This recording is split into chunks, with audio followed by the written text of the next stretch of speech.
Ladies and gentlemen, welcome to the Kim Barrett Show. I am your host, Kim Barrett, and on today's episode, we have Mr. Sasha Karabut. Now, Sasha is better known, if you've only seen or come across him most recently, for being the guy who brought over Jordan Belfort. That's right, he brought over the Wolf of Wall Street over to Australia, and he's been helping businesses grow online. He's been helping with sales. He does a myriad of different things to help businesses. And if you're someone who wants to know, number one, what does it take to bring over someone like Jordan Belfort? Or number two, how can you scale online? This is an episode that you're going to want to dive into. And of course, if you need help scaling online, you know where we are, www.mogulcall.com. We are there to help you with all your needs. But before that, let's jump into the show with Mr. Sasha.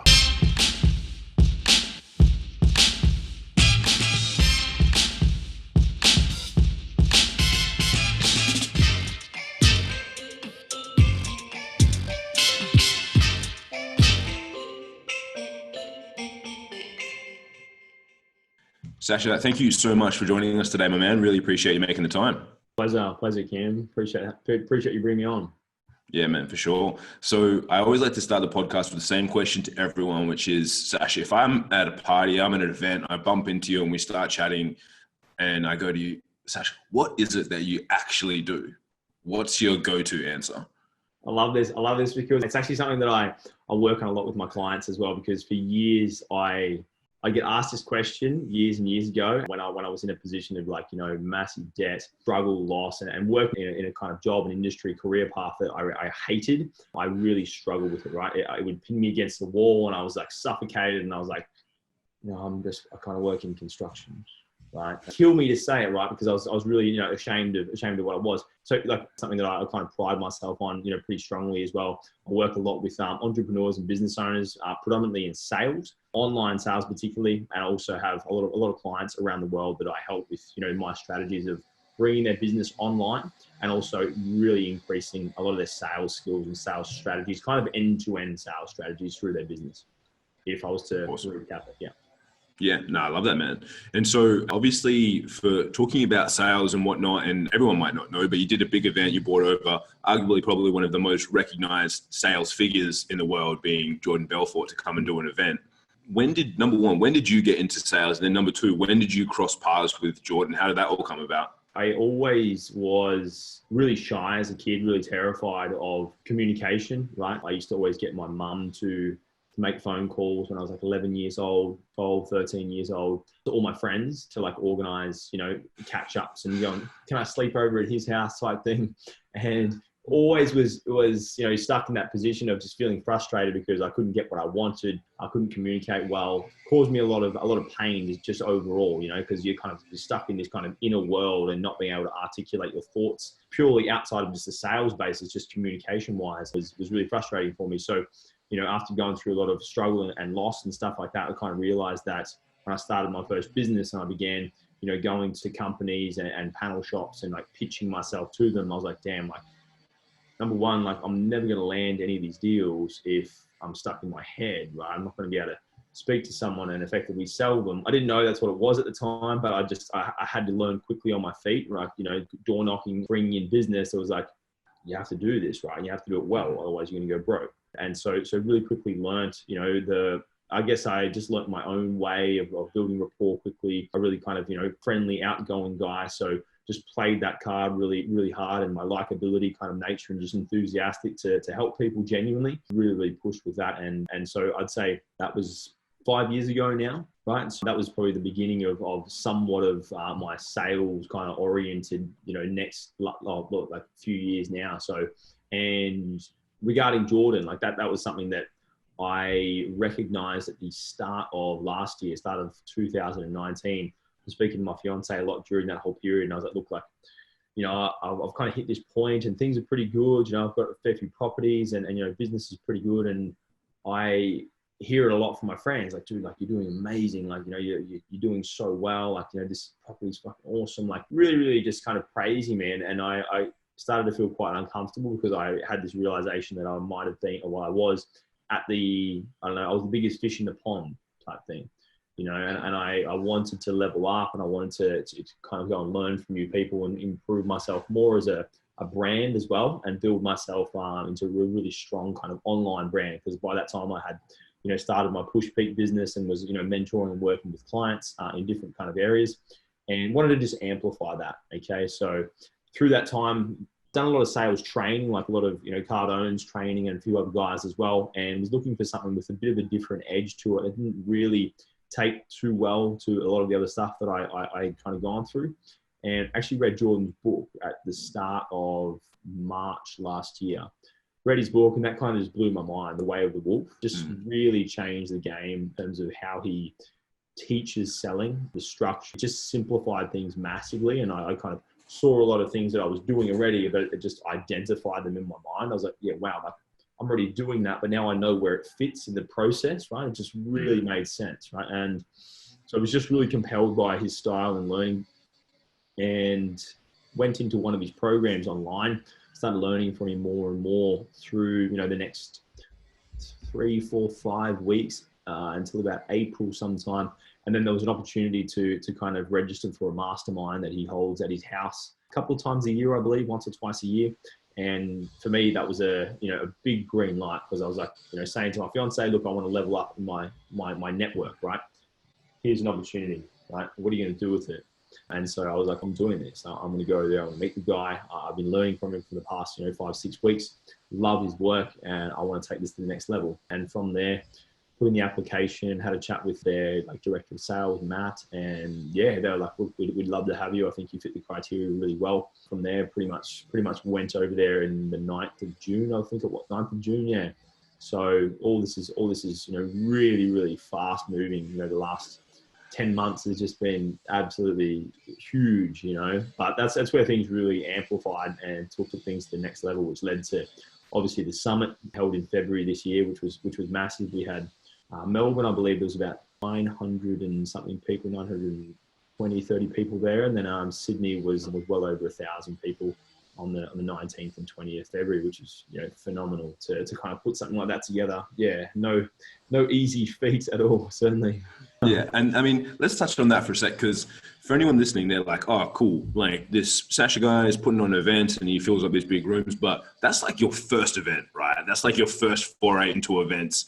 And because obviously you and I connected when I saw some stuff you were doing there and started chatting, and obviously I think we were running our own event just after that in Certified Ballers here in Perth. So what it took to put on an event where we only had like just under 200 people. And then you did not just one, but 2 events, close to 1,000 people. Like it's pretty crazy to do that for your first foray into events. Not normally for anyone listening, does someone just jump into an event with not only being 2 cities, 2,000 people, but then also committing to get a big name speaker on board, because a lot of people, I think as well, kind of miss the fact that these speakers don't just jump on a plane and come here for shits and giggles for fun. It's like, it's a big investment to get them out to do these things. So what were some of the learning experiences for yourself in putting those on? And because I believe as well, like that was like some of your first like stage selling and stuff, also like coming on to that being obviously your first events.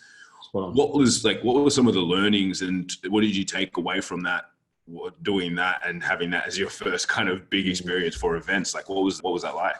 Yeah, really good question. I was discussing this with one of my close friends a couple of weeks ago, and I seem to do this quite often with like new challenges and new areas that I kind of move into, right? So me with the knowledge that I had of events, right, at the mastermind and, through the preceding weeks after that, very limited knowledge, know very much about what it took and how the whole thing worked. And I just thought, okay, cool, big name, people come, easy, right? Spend some money on marketing, no problem. Right, he's a huge worldwide brand. Everyone knows it. Piece of cake, right? Why aren't people lining up to do this? Didn't look into it, made the decision. I'm doing this. Let's go. Okay. Began doing some budget allocation, ran some numbers based on my information that was like a pinhead, right, of what it actually is, and started moving in the direction of the campaign, launching everything, and quickly discovered that all the projections and all those kind of forecasts in terms of numbers and fulfillment and this and this and this, it was just like wildly wrong, right? And I was just like, had this overwhelming sense of And I think like that whole attitude, I seem to apply this, and may, you know, come with some detriment in the future is, I don't really like the word naivete, but it almost is like, it's like not knowing, right? But like saying yes to something, committing to it, but also just kind of trusting and believing in myself that I know that I will do whatever it takes, you know? So it's just like unprecedented amounts of action taken. And there's also a second part to that where it's like, cool. So me not knowing how to actually get there. I'm here over here and I want to get to this fulfilled, smacked out stadium event. Amazing. Okay. And my lack of awareness about the typical path that someone who's been there 1,500 times is going to tell me, okay, so you start here and you go there and you do this and you eventually go there. Right. Me with that naive mindset, I'm just trying to go there. Right.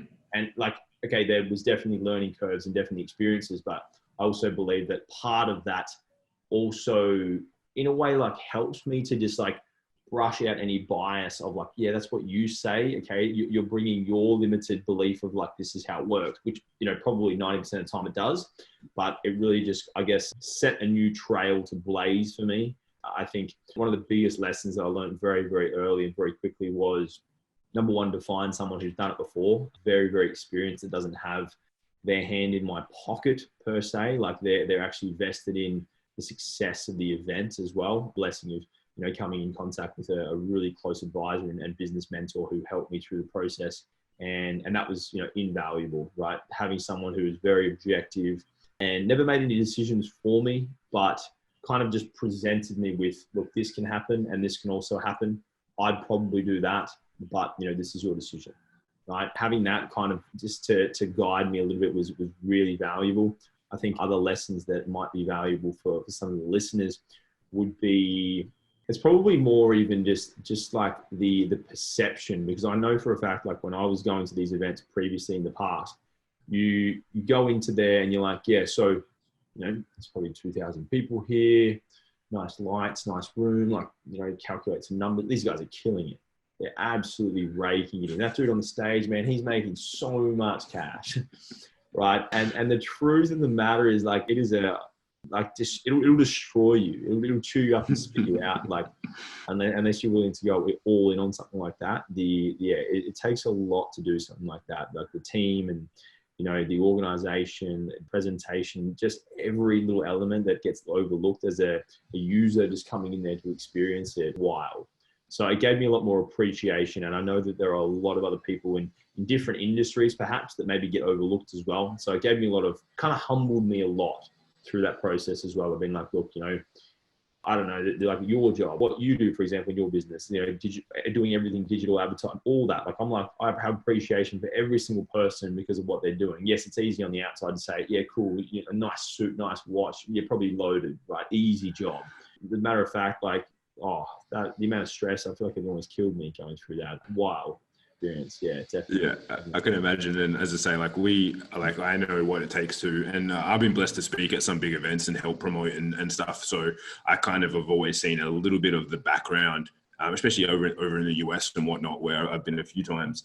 And you kind of see, and it's just like, I can tell, like, you look at the organizer's face when you see them, even though it's the first day, and then you can just tell they're just like, fuck, I can't wait for this to be somewhat over so that I can relax and breathe. And, you know, we had Michael Lane on the podcast a couple of weeks ago. We haven't released his recording yet, but even saying the stories with him, and it's like, you know, it's hardcore and it's hectic. And as you say, people they look around and they're like, oh yeah, we've got lots of people here.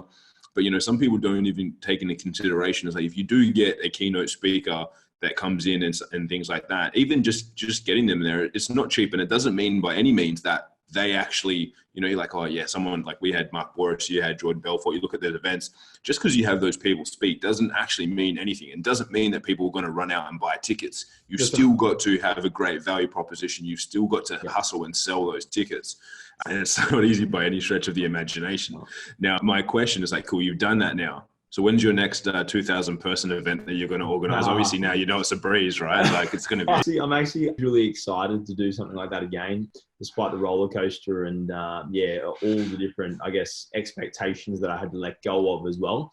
I definitely am very, very excited because, you know, in terms of a branding aspect and a positioning for me, it's done extraordinary things in that sense. You know, a lot of my clients and people that come to me through Business Wise and they see me online, it's an immediate thing. Like, yeah, I came to your event, dude. I saw your stuff. I saw your content. Let's do this. Right. So it does a lot for me in terms of selling aspect as well. And there's always that, kind of just associative power, right? Like you're associating yourself around that person. Obviously you rub off and that osmosis type shift. Okay, cool. So he must be kind of around that Jordan level. Okay, cool. Maybe not quite, but all right, maybe the next one, it's kind of up here again. And the next one, and then next time I don't need to have a speaker. Perhaps I can just do, PushPeak as a brand and still, that's kind of long-term goal what I would like to see happen. Definitely. I did have a bit of an intention set.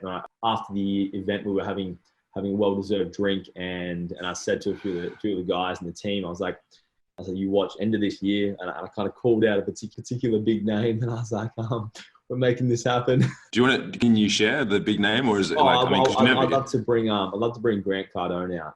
And it'd almost just be, just a lot of controversy as well. Having two of these big guys, obviously they've both been on the podcast together, and there's a lot of controversy around each other. So I think it'd just be really polarizing, to bring him out as well and do just a massive big 10X event with him. I did want to do that towards the end of this year. However, potentially with everything going on, more than likely get shifted to next year. Yeah, no, for sure. No, that's awesome. Well, I'm sure that, he's more than happy to jump on a plane and come down if there's a good opportunity for him. And especially if you kind of, you'd be like, hey, Jordan came. That's it. He put 1,000 people, and surely Uncle G can come and beat man. that, right? It's like, come on, exactly. Man. You surely play them off against each other there for sure. I think one of the say though, with the long-term plan, you quickly learn after doing the events, and you see some of what the pool of people bring, but then also the difference that it makes as well. It's sometimes, even for us, I know that this year we had Mark Boris, because we try and make ours super Aussie focused, because especially for some of our specific goals that we have.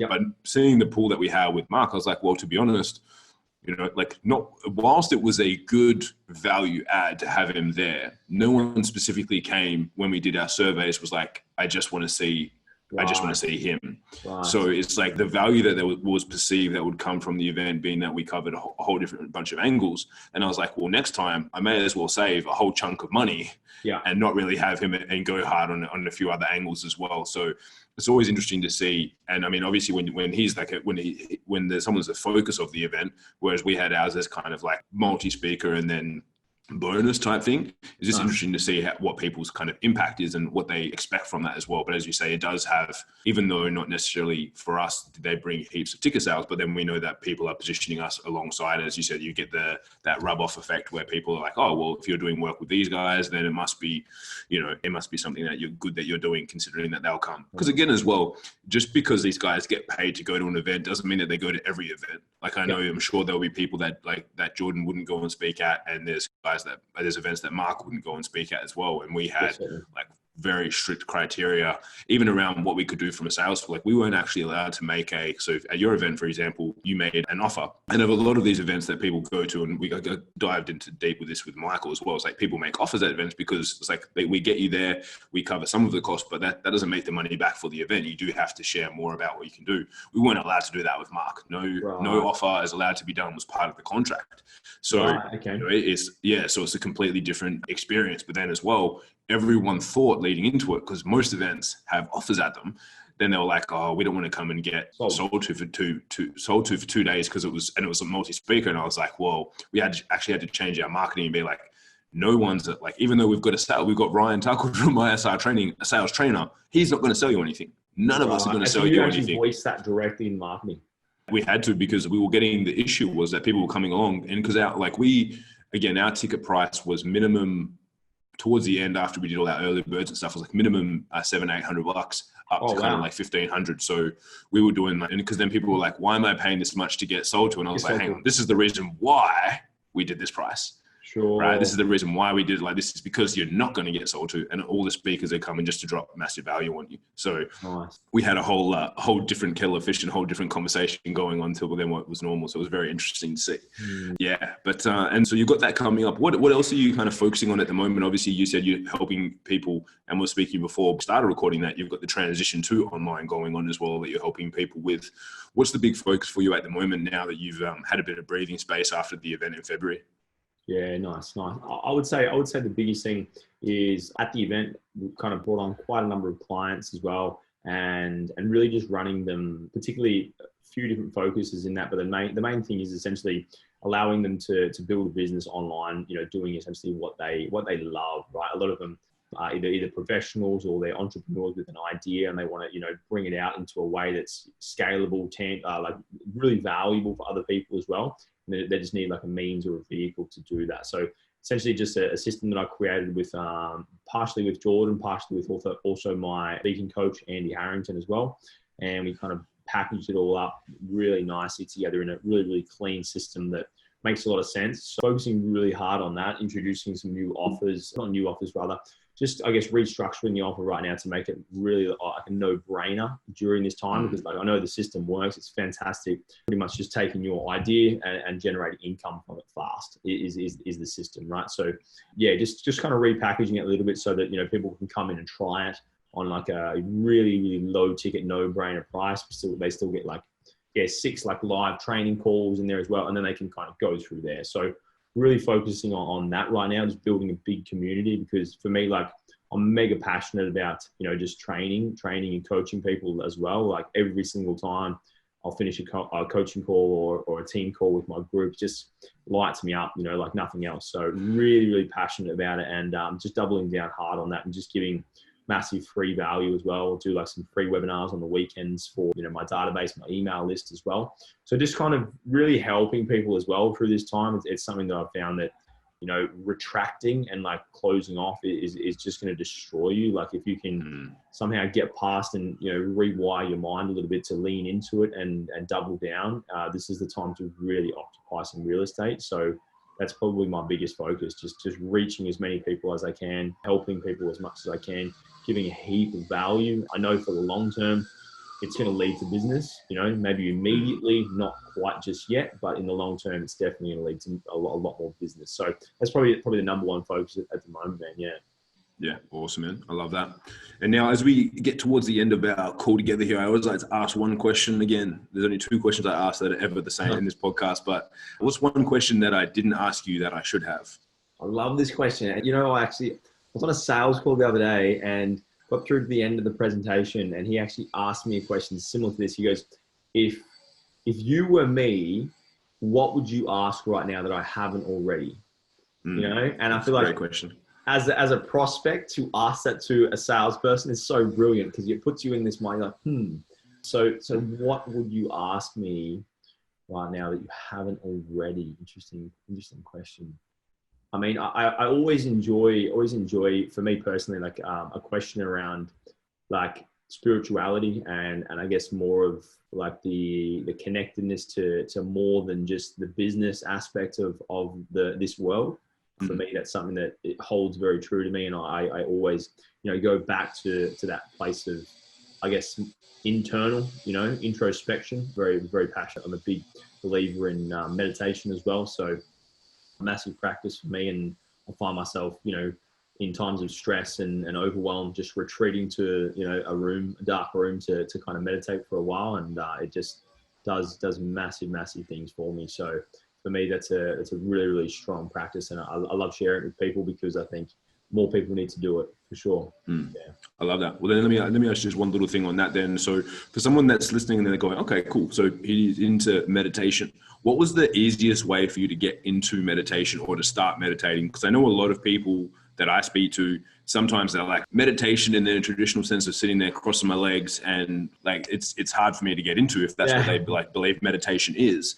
What was the first step that you took that made meditation become a bit more of a consistent practice for you?